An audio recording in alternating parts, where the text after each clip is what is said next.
ఆస్ట్రేలియాతో జరిగిన మొదటి వన్డేలో మన టీమిండియా చాలా చెత్త బ్యాటింగ్తో దారుణంగా ఓడిపోయింది. ఈ మ్యాచ్ ఓడిపోయామనే దానికన్నా ఇందులో ఫ్యాన్స్ అందరికీ ఆశాదీపాలైన రోహిత్ శర్మ, విరాట్ కోహ్లీలు దారుణంగా ఫెయిల్ అయ్యారని చెప్పొచ్చు. దాదాపుగా 223 రోజుల తర్వాత ఇంటర్నేషనల్ క్రికెట్లోకి, అందులో కూడా ముఖ్యంగా వన్డే ఫార్మాట్లోకి రీ ఎంట్రీ ఇచ్చిన ఇద్దరు ఆటగాళ్లు ఫ్యాన్స్ అందరి ఆశలపై నీళ్లు చల్లారు. వీళ్ళ ఆటను చూడడానికి రోకో ఫ్యాన్స్ విపరీతంగా వచ్చారు. వీళ్ళపై ఎన్నో ఆశలు పెట్టుకున్నారు. కానీ ఇద్దరిలో ఏ ఒక్కరు కూడా వాళ్ళ ఫ్యాన్స్ని హ్యాపీ చేయలేకపోయారు. ముఖ్యంగా ఇందులో విరాట్ కోహ్లీ 7 నెలల తర్వాత ఇంటర్నేషనల్ మ్యాచ్లు ఆడడానికి వచ్చి 8 బంతులు ఎదుర్కొని చిన్నపర్లకే డకౌట్ అయ్యాడు. రన్ మిషన్ అని పేరు తెచ్చుకున్న కింగ్ విరాట్ కోహ్లీ అసలు రన్సే కొట్టకుండా అవుట్ అవడం చూసి ఫ్యాన్స్ తట్టుకోలేకపోతున్నారు. ఇంతకు ముందు వరకు కోహ్లీకి ఆస్ట్రేలియా గడ్డపై మంచి రికార్డు ఉండేది. 2012 ఫిబ్రవరి 5న మెల్బోర్న్ వేదికగా మొదటి వన్డే ఆడిన కోహ్లీ ఇప్పటి వరకు 30 వన్డేలు ఆస్ట్రేలియాలో ఆడితే అందులో ఏక మ్యాచ్లో కూడా ఒక్కసారి కూడా డకౌట్ అవ్వలేదు. అలాంటి గొప్ప బ్యాటర్ 13 ఏళ్ల తర్వాత మొట్టమొదటిసారి ఆస్ట్రేలియా గడ్డపై డకౌట్ అయ్యాడు. ఈ దెబ్బతో కోహ్లీ తన 13 సంవత్సరాల రికార్డును వన్డేలలో కోహ్లీకి ఇది 17వ డకౌట్. ఈ డకౌట్ లిస్ట్ లో కూడా కోహ్లీ రోహిత్ శర్మ, గంగూలీని కూడా దాటేశాడు. రోహిత్ శర్మ కూడా ఇప్పటి వరకు వన్డేల్లో 16 సార్లు డకౌట్ అయ్యాడు. టోటల్ గా విరాట్ కోహ్లీ 3 ఫార్మాట్లలో కలిసి 551 మ్యాచ్లు ఆడి 39 సార్లు డకౌట్ అయ్యాడు. ఇలా వీళ్ళిద్దరు ఓటమి టీమిండియా మంచి టార్గెట్ సెట్ చేయడానికి ఒక పెద్ద అడ్డంకిగా మారిపోయింది. ఈ ఇబ్బంది చాలదన్నట్టుగా పదే పదే వర్షం రావడం కూడా ఇండియాకు కలిసి రాలేదు. ఇలా ఒక అపశకునంలో ప్రతిసారి వర్షం రావడంతో డిఎస్ఎల్ పద్ధతి ప్రకారం ఓవర్లను కుదించడం ఇండియాకు మరో పెద్ద మైనస్గా మారిపోయింది.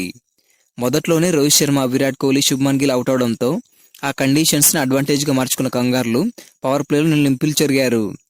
దానికి తోడు వర్షం అంతరాయం వల్ల మ్యాచ్ గంటల తరబడి ఆగిపోతూ ఉండడంతో ఈ 50 ఓవర్ల మ్యాచ్ని కాస్త 20 ఓవర్ల మ్యాచ్గా మార్చేశారు.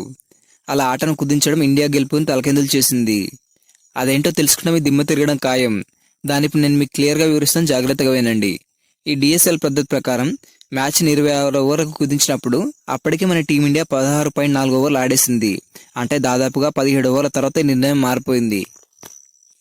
ఇలా ఓవర్లను కుదిస్తారని ముందు తెలియదు కాబట్టి మన వాళ్ళు దీన్ని ఒక వన్డే మ్యాచ్ లాగే స్లోగా ఆడడం మొదలు పెట్టారు. ఇలా స్లోగా ఆడడం వల్ల 16.4 ఓవర్ల వరకు ఆడిన టీమిండియా 4 కీలక వికెట్లు కోల్పోయి 52 పరుగులు మాత్రమే చేసింది. ఒక రకంగా ఇది వన్డే ఫార్మెట్ లెక్కల ప్రకారం కొంచెం మంచి స్కోరే. కానీ ఇదే టైంకి ఓవర్లను 26 ఓవర్లకే కుదించడం వల్ల ఇక టీమిండియాకు కేవలం 9.2 ఓవర్లు మాత్రమే మిగిలాయి. ఈ ఎఫెక్ట్ వల్ల టీమిండియాకు అటు లక్ష్యం, ఇటు బంతులు ఇలా 2 తక్కువగా ఉండడంతో మన వాళ్ళు ఖచ్చితంగా దూకుడుగా స్పీడ్గా ఆడాల్సి వచ్చింది.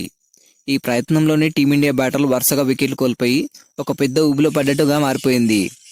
దీంతో టార్గెట్ కూడా చాలా తగ్గిపోయింది. ఈ డిఎస్ఎల్ పద్ధతి వల్ల ఇండియా కొట్టిన 136 పరుగుల టార్గెట్ కాస్త 131 పరుగుల లక్ష్యంగా మారిపోయింది. దీంతో ఓవర్ తక్కువగా ఉన్నాయని గ్రహించిన ఆస్ట్రేలియా టీం మొదటి నుంచే దూకుడుగా ఆడడం మొదలుపెట్టింది.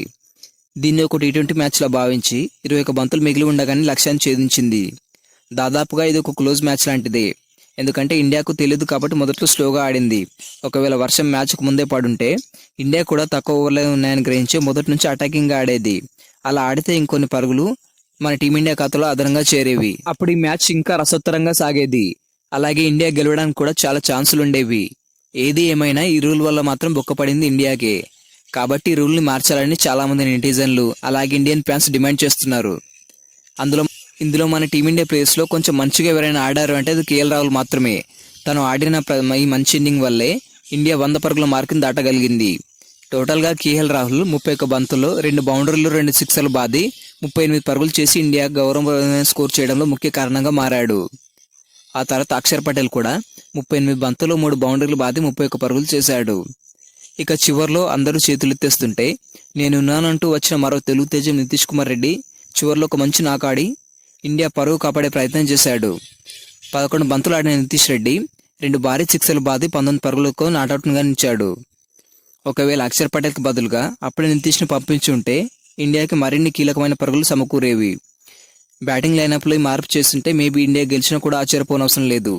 ఎందుకంటే నితీష్కి సరైన జోడీ లేక 13 పరుగులకే పరిమితమై ఉండిపోలేదంటే తను అవుట్ అయ్యేలోపు ఇంకొన్ని బౌండరీలు, సిక్సర్లు అతని బ్యాట్ నుంచి వచ్చేవి. ఇవన్నీ నేను ఊరికే చెప్పడం లేదు.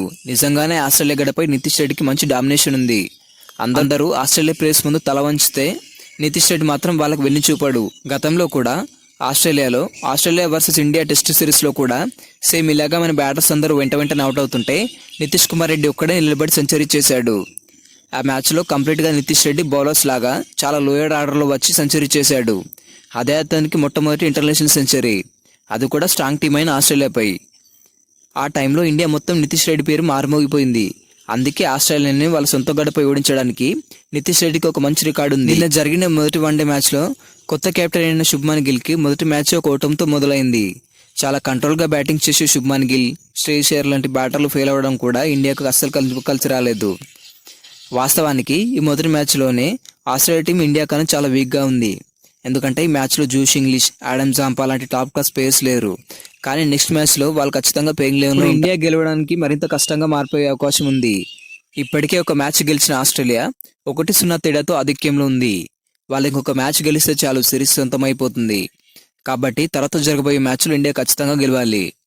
ఏదేమైనా ఈ మ్యాచ్ ఓటమి ఎఫెక్ట్ మాత్రం రోకోలపై గట్టిగా పడింది. ప్రాక్టీస్ లేకుండా వచ్చి అభిమానులందరినీ నిరాశపరుస్తున్నారు. వీళ్ళ ఫామ్ ఇలాగే ఉంటే రాబోయే 2027 వన్డే వరల్డ్ కప్కి వీళ్ళకి సెలెక్ట్ అవ్వడం అనేది దాదాపుగా అసాధ్యమే. ఈ భయం వాళ్ళ ఫ్యాన్స్ కూడా ఉంది. అందుకే ఇప్పుడే రిటైర్మెంట్ ఇచ్చేయండి అని వాళ్ళ అభిమానులే కోరుకుంటున్నారు. ఎందుకంటే ఇలా ఫామ్ లేక ఇబ్బంది పడుతూ పరువు పోయి అందరి దృష్టిలో బ్యాడ్ అయిన తర్వాత రిటైర్ అవ్వడం కంటే ఇప్పుడే గౌరవప్రదంగా రిటైర్ అవ్వడం మంచిదని చాలామంది పోస్టులు కూడా పెడుతున్నారు. పొరపాటున కూడా నెక్స్ట్ మ్యాచ్లో వీళ్ళు ఫెయిల్ అయితే మాత్రం వీళ్ళు ఖచ్చితంగా రిటైర్మెంట్ ప్రకటిస్తారు. ఇది మాత్రం 100% నిజం. కాబట్టి ఒకప్పుడు గొప్పగా బ్రతికిన ఇద్దరు క్రికెట్ లెజెండ్స్ జీవితం ఒక్క మ్యాచ్తో ముడిపడి ఉంది. మరి నెక్స్ట్ మ్యాచ్లో అయినా రోకో కంబ్యాక్ ఇస్తారా లేదా కమెంట్ చేయండి. ఈ వీడియో నచ్చినట్లయితే లైక్ చేయండి. ఇలాంటి మరిన్ని అప్డేట్స్ కోసం మన ఛానల్